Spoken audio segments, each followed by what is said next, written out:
മൂലനക്ഷത്ര ജാതർക്ക് ഈ വിഷുവർഷത്തിൽ ഐശ്വര്യങ്ങൾ ഉണ്ടാകാനുള്ള സാധ്യതയും വളരെയധികം കൂടുതലാണ്. അതുപോലെ നിങ്ങളുടെ വളരെ അടുത്ത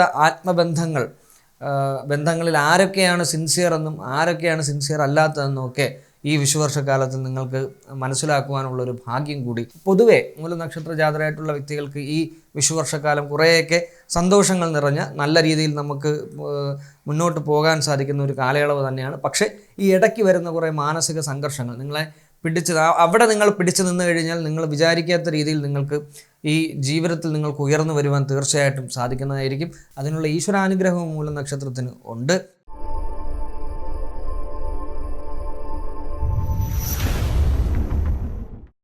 നമസ്കാരം. അസ്ട്രോളജിക്കൽ ലൈഫിൻ്റെ പുതിയ ഒരു അധ്യായത്തിലേക്ക് ഹാർദമായ സ്വാഗതം. ഞാൻ അമൽ സനാതനം. നമ്മൾ 27 നക്ഷത്ര ജാതരായിട്ടുള്ള വ്യക്തികളുടെ 2026 വിഷുവർഷക്കാലത്തെ ഫലങ്ങളാണ് പറഞ്ഞുകൊണ്ടിരുന്നത്. ഇന്നത്തെ അധ്യായത്തിൽ മൂലനക്ഷത്ര ജാതരായിട്ടുള്ള വ്യക്തികൾക്ക് ഈ വിഷുവർഷക്കാലം എപ്രകാരമാണെന്നുള്ളതാണ് നമ്മൾ മനസ്സിലാക്കുവാനായിട്ട് പോകുന്നത്.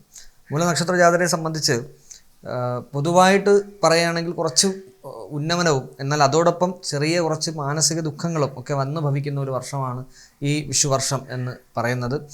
ദാമ്പത്യ ജീവിതത്തിൽ പ്രശ്നങ്ങൾ ഉണ്ടാകാനുള്ള സാധ്യത വളരെ കൂടുതലാണ്. മൂലനക്ഷത്ര ജാതരായിട്ടുള്ള പുരുഷന്മാർക്കായിരുന്നാലും സ്ത്രീ ജനങ്ങൾക്കായിരുന്നാലും ദാമ്പത്യ ജീവിതത്തിൽ നിങ്ങൾക്ക് കുറച്ച് ബുദ്ധിമുട്ടുകൾ വന്ന് ഭവിക്കുവാൻ സാധ്യതയുണ്ട്. ആ കാര്യകാരണങ്ങൾ ചെറിയ കാര്യങ്ങളൊക്കെ ആയിരിക്കും, പക്ഷേ അത് വികസിച്ച് വലിയ ബുദ്ധിമുട്ടുകളിലേക്ക് പ്രശ്നങ്ങളിലേക്ക് ചെന്ന് ഭവിക്കാൻ സാധ്യത കൂടുതലാണ്. സാമ്പത്തിക ഉന്നതി ഉണ്ടാകുന്ന ഒരു വർഷമാണ്. സാമ്പത്തിക ഉന്നതി എന്ന് പറയുമ്പോൾ ഒരു പ്രതീക്ഷിക്കാതെ സാമ്പത്തിക വരുമാനം നിങ്ങൾക്ക് കൂടുന്ന, നിങ്ങൾ ചെയ്യുന്ന തൊഴിലനുസൃതമായിട്ടാണെങ്കിലും അല്ലാതെയും വരവ് നന്നായിട്ട് വരുന്ന, ചിലവിനേക്കാൾ കൂടുതൽ വരവ് വർദ്ധിക്കുന്ന ഒരു വർഷമായിരിക്കും ഈ വിഷുവർഷം എന്ന് പറയുന്നത്. പ്രണയ സംബന്ധമായി പരാജയം ഏറ്റുവാങ്ങേണ്ടി വരുന്ന വർഷമാണ്. വ്യാവസായികപരമായി വ്യവസായത്തിൽ ലാഭം ഉണ്ടാകുന്ന വർഷമാണ് മൂലനക്ഷത്ര ജാതർക്ക് ഈ വിഷുവർഷം എന്ന് പറയുന്നത്. വ്യവസായത്തിൽ ലാഭം എന്ന് പറയുമ്പോൾ അത് പുതുതായി തുടങ്ങുന്ന വ്യവസായത്തിലായിരുന്നാലും അല്ലെങ്കിൽ നിങ്ങൾ ചെയ്തുകൊണ്ടിരിക്കുന്ന വ്യവസായത്തിലായിരുന്നാലും ലാഭം കൊയ്തെടുക്കാനായിട്ട് സാധിക്കും.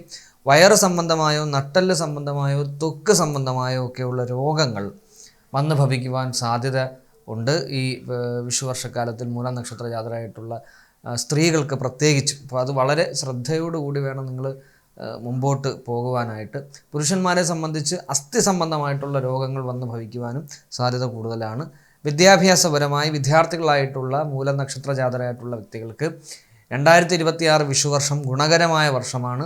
നിങ്ങളുടെ മുടങ്ങിക്കിടന്ന പഠനങ്ങളൊക്കെ പൂർത്തീകരിക്കുവാൻ നിങ്ങൾക്ക് ഈ കാലയളവിൽ തീർച്ചയായിട്ടും സാധിക്കുന്നതാണ്. അതുപോലെ തന്നെ നിങ്ങളുടെ സുഹൃത്തുക്കൾ മൂലം നിങ്ങൾക്ക് പല തരത്തിലുള്ള മാറ്റങ്ങൾ ഉണ്ടാകുന്ന ഒരു വർഷമായിരിക്കും. അതായത് ഈ ഡിപ്രഷൻ സ്റ്റേജൊക്കെ വന്നിരുന്ന കുറച്ച് വിദ്യാർത്ഥികളൊക്കെ ഉണ്ടാവും മൂലനക്ഷത്ര ജാതരായിട്ടുള്ളവരിൽ. പക്ഷെ അവർക്കൊക്കെ നിങ്ങളുടെ നല്ല സൗഹൃദങ്ങൾ, നിങ്ങൾക്ക് പുതിയ നല്ല സൗഹൃദങ്ങൾ ഉണ്ടാകുകയും വീണ്ടും നിങ്ങൾ നല്ലൊരു വിദ്യാർത്ഥി കാലഘട്ടം നിങ്ങൾക്ക് അനുഭവിക്കുവാനായിട്ട് തീർച്ചയായിട്ടും ഈ വിഷുവർഷക്കാലത്തിൽ സാധിക്കുന്നതാണ്. കുടുംബപരമായി ഞാൻ ആദ്യം പറഞ്ഞതുപോലെ തന്നെ കുടുംബത്തിൽ ദാമ്പത്യ പ്രശ്നങ്ങൾ, ദമ്പതികൾക്കിടയിൽ പ്രശ്നങ്ങൾ ഉണ്ടാകാനുള്ള സാധ്യത വളരെ കൂടുതലാണ്. ആ പ്രശ്നങ്ങൾ നിങ്ങളുടെ മക്കളെയും അതുപോലെ തന്നെ നിങ്ങളുടെ ചില വളരെ അടുത്ത ബന്ധുക്കളെയും വരെ ബാധിക്കുവാനുള്ള സാധ്യതയും കൂടുതലാണ്. അതുകൊണ്ട് ദാമ്പത്യ ജീവിതം, ദമ്പതികളായിട്ടുള്ള മൂലനക്ഷത്ര ജാതരായിട്ടുള്ള വ്യക്തികൾ ഈ വിഷുവർഷക്കാലം വളരെ ശ്രദ്ധയോടുകൂടി സംയമന മനോഭാവത്തോടുകൂടി കാര്യങ്ങളെ മനസ്സിലാക്കി മുമ്പോട്ട് പോകുന്നതായിരിക്കും ഏറ്റവും ഉചിതം എന്നുകൂടി ഞാൻ ഇതോടൊപ്പം സൂചിപ്പിക്കുകയാണ്. വൈവാഹികപരമായി വിവാഹത്തിന് മൂലനക്ഷത്ര ജാതരായിട്ടുള്ള വ്യക്തികൾക്ക് ഗുണകരമായ വർഷമാണ്. ഇപ്പോൾ പുരുഷന്മാരായിരുന്നാലും സ്ത്രീജനങ്ങളായിരുന്നാലും വിവാഹം എന്നുള്ളതിന് നിങ്ങൾക്ക് ഏത് നല്ല മുഹൂർത്തം വേണമെങ്കിലും ഈ വിഷുവർഷത്തിൽ ഏറ്റെടുക്കാവുന്നതാണ്. നല്ല രീതിയിൽ നിങ്ങൾക്കത് നല്ലൊരു ബന്ധം നിങ്ങളെ തേടി വരുന്ന ഒരു കാലയളവ് കൂടിയായിരിക്കും ഈ വിഷുവർഷം എന്ന് പറയുന്നത്. വിവാഹത്തിന് മറ്റ് തടസ്സങ്ങളൊന്നും മൂലനക്ഷത്ര ജാതരായിട്ടുള്ള പുരുഷന്മാർക്കോ സ്ത്രീകൾക്കോ ഈ വിഷുവർഷത്തിൽ ഇല്ല. നിങ്ങളുടെ മനസ്സിനിണങ്ങുന്ന ഒരു പങ്കാളിയെ തേടി നിങ്ങൾക്ക് പോകാവുന്നതാണ്. തീർച്ചയായിട്ടും നിങ്ങൾക്ക് ആഗ്രഹിക്കുന്ന രീതിയിലുള്ളൊരു ബന്ധം വന്നു ചേരും എന്നുകൂടി സൂചിപ്പിക്കുന്നു. തൊഴിൽപരമായി ഉദ്യോഗത്തിന് ശ്രമിച്ചുകൊണ്ടിരിക്കുന്ന മൂലനക്ഷത്ര ജാതരായിട്ടുള്ള വ്യക്തികൾക്ക് ആദ്യത്തെ 6 മാസക്കാലം ഗുണകരവും പിന്നീടുള്ള 6 മാസക്കാലം ചെറിയ കുറച്ച് സങ്കടങ്ങൾ, മാനസിക വിഷമങ്ങളൊക്കെ ഉദ്യോഗപരമായി, അതായത് നിങ്ങൾക്കൊരു ജോലി കിട്ടിയിട്ട് പെട്ടെന്ന് ആ ജോലിയിൽ ഒരു മാറ്റം വരാനൊക്കെ സാധ്യതയുണ്ട്. എന്ന് വെച്ചാൽ നിങ്ങൾക്കൊരു കുറേ കാത്തിരുന്നായിരിക്കും നിങ്ങൾക്ക് ആ ജോലി കിട്ടുന്നത്. ആ ജോലി കിട്ടിയതിന് ശേഷം അതിൽ നിങ്ങൾ വർക്ക് ചെയ്ത് കുറച്ച് ദിവസങ്ങൾ പിന്നിടുമ്പം തന്നെ യാതൊരു കാര്യവുമില്ലാതെ നിങ്ങളെ മനസ്സിനെ വേദനിപ്പിക്കുന്ന ചില കാര്യങ്ങളൊക്കെ നിങ്ങളുടെ ഓഫീസ് മേഖലകളിൽ അല്ലെങ്കിൽ നിങ്ങൾ ജോലി ചെയ്യുന്ന ഇടങ്ങളിൽ ഉണ്ടാകുവാൻ സാധ്യതയുണ്ട്. അതുകൊണ്ട് നമ്മളതിനൊരു സങ്കടകരമായിട്ടൊന്നും എടുക്കേണ്ട കാര്യമില്ല. എല്ലാ മേഖലയിലും ഓരോ ടൈപ്പ് ആൾക്കാരാണുള്ളത്. ഇപ്പോൾ അവരെ നമ്മൾ ശ്രദ്ധിച്ചു കൊണ്ടിരുന്നാൽ, അല്ലെങ്കിൽ അവർ നമ്മളെക്കുറിച്ച് പറയുന്നത് കേട്ടുകൊണ്ടിരുന്നാൽ ഒരിക്കലും നമുക്കത് ക്ലിയർ ചെയ്യുവാനായിട്ട് സാധിക്കില്ല. അതുകൊണ്ട് ശ്രദ്ധയോടുകൂടി മനസ്സിലാക്കി വേണം ഓരോ കാര്യങ്ങളും മുമ്പോട്ട് കൊണ്ടുപോകുവാനായിട്ട്. അവസാനത്തെ 6 മാസക്കാലം എന്ന് പറയുന്നത് ഉദ്യോഗപരമായ കുറച്ച് മാനസിക സങ്കടങ്ങൾ, മാനസിക സംഘർഷങ്ങൾ നിങ്ങൾക്കുണ്ടാകുവാൻ സാധ്യതയുണ്ട്. അത് ശ്രദ്ധിക്കുക. പ്രണയ സംബന്ധമായിട്ട് പ്രണയത്തിൽ നിങ്ങൾ പരാജയം ഏറ്റുവാങ്ങേണ്ടി വരുന്ന ഒരു കാലയളവാണ് ഈ വിഷുവർഷക്കാലം എന്ന് പറയുന്നത്. ഏറെ വർഷങ്ങളായിട്ടുള്ള പ്രണയബന്ധങ്ങൾ പോലും ബ്രേക്കപ്പ് ആവാനുള്ള സാധ്യതയുണ്ട് ഈ വിഷുവർഷത്തിൽ. അതുകൊണ്ട് മനസ്സൊക്കെ നമ്മളെ ചിലപ്പോൾ നിയന്ത്രിക്കാൻ പറ്റാത്ത രീതിയിലുള്ള വിഷമങ്ങളൊക്കെ ഉണ്ടാകും. പക്ഷെ നമ്മളത് നിയന്ത്രിച്ചേ മതിയാകത്തുള്ളൂ. അങ്ങനെ നിയന്ത്രിച്ചു പോയാൽ മാത്രമേ നമുക്ക് ആ കാര്യങ്ങളെ സ്വസ്ഥമാക്കിയും ശാന്തമാക്കിയും കൊണ്ടുപോകാൻ സാധിക്കൂ. അത് വളരെയധികം നിങ്ങൾ ശ്രദ്ധിക്കുക. ഇല്ലെങ്കിൽ ചിലപ്പോൾ നിങ്ങളുടെ മൈൻഡ് തന്നെ വിട്ടുപോകാനൊക്കെ ഉള്ള സാധ്യതയുണ്ട്. നിങ്ങളുടെ കയ്യിൽ നിൽക്കാത്ത രീതിയിലൊക്കെ പോകാൻ സാധ്യതയുണ്ട്. അത് ശ്രദ്ധിച്ച് വേണം നിങ്ങൾ മുമ്പോട്ട് പോകാൻ. ഒരു സ്നേഹബന്ധം നമ്മളിൽ നിന്ന് പോയി എന്ന് കരുതി അവസാനിപ്പിക്കേണ്ടതല്ല നമ്മുടെ ഒന്നും ജീവിതങ്ങളെന്ന് പറയുന്നത്. അത് ശ്രദ്ധിച്ച് മുമ്പോട്ട് പോവുക. ആരോഗ്യപരമായി ഞാൻ ആദ്യം സൂചിപ്പിച്ചതുപോലെ തന്നെ വയറ്, നട്ടെല്ല്, ത്വക്ക് എന്നീ ഭാഗങ്ങളിൽ സ്ത്രീജനങ്ങൾക്ക്, മൂലനക്ഷത്രജാതരായിട്ടുള്ള സ്ത്രീജനങ്ങൾക്ക് ആരോഗ്യ ബുദ്ധിമുട്ടുകൾ വരുവാനുള്ള സാധ്യത വളരെ കൂടുതലാണ്. ഈ ഒരു ശരീരഭാഗങ്ങളിൽ വരുന്ന രോഗാവസ്ഥകൾ പിൽക്കാലത്ത് മൂർച്ഛിക്കുവാൻ സാധ്യതയുണ്ട്. അതിന് വേണ്ട കൃത്യമായ ട്രീറ്റ്മെൻറ്റ്സ് നിങ്ങൾ എടുത്തു പോവുക. പുരുഷന്മാരായിട്ടുള്ള മൂലനക്ഷത്രജാതരായിട്ടുള്ളവർക്ക് അസ്ഥി സംബന്ധമായിട്ടുള്ള രോഗങ്ങൾ, ഞാൻ ആദ്യം പറഞ്ഞതുപോലെ അസ്ഥി സംബന്ധമായിട്ടുള്ള രോഗങ്ങൾ വരുവാനുള്ള സാധ്യത കൂടുതലാണ്. അതിന് വേണ്ട കാര്യങ്ങളും നിങ്ങൾ കൃത്യമായി അനുഷ്ഠിക്കുക. കൃത്യമായിട്ടുള്ള ചികിത്സാ രീതികൾ നിങ്ങളതിന് പാലിച്ച് മുമ്പോട്ട് പോവുക. കൃഷി, ഭൂമി എന്നീ വസ്തുതകളുമായി ബന്ധപ്പെട്ട് മൂലനക്ഷത്ര ജാതർക്ക് ഈ വിഷുവർഷത്തിൽ ഐശ്വര്യങ്ങൾ ഉണ്ടാകാനുള്ള സാധ്യതയും വളരെയധികം കൂടുതലാണ്.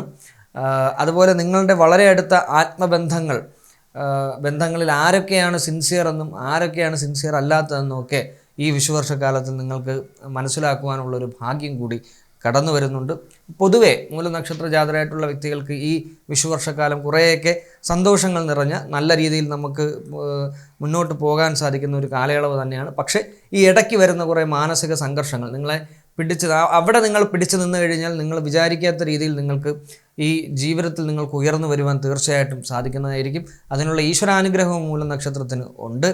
ദോഷപരിഹാരാർത്ഥം മൂലനക്ഷത്ര ജാതരായിട്ടുള്ള വ്യക്തികൾ ചെയ്യേണ്ടത് 3 പ്രധാനപ്പെട്ട കാര്യങ്ങൾ. ഒന്ന്, ഹനുമാൻ സ്വാമിയെ നന്നായി പ്രാർത്ഥിക്കുക. ഹനുമത് കവചം ജപിക്കുന്നതും അതുപോലെ തന്നെ ഹനുമാൻ ചാലീസ ജപിക്കുന്നതും ഹനുമാൻ്റെ ധ്യാന ശ്ലോകങ്ങൾ രാവിലെ നിത്യവും പാരായണം ചെയ്യുന്നതും ഹനുമക്ഷേത്ര ദർശനം നടത്തുന്നതും വളരെയധികം ശ്രേഷ്ഠമായിരിക്കും. ഗണപതി ഭഗവാനെ നന്നായിട്ട് പ്രാർത്ഥിക്കുക. ഗണപതി ഭഗവാന് വേണ്ട വഴിപാടുകൾ കൃത്യമായി നടത്തുക. നാളികേരം ഉടയ്ക്കുക, അതുപോലെ കറുകമാല ചാർത്തുക, മുക്കുറ്റിമാല ചാർത്തുക.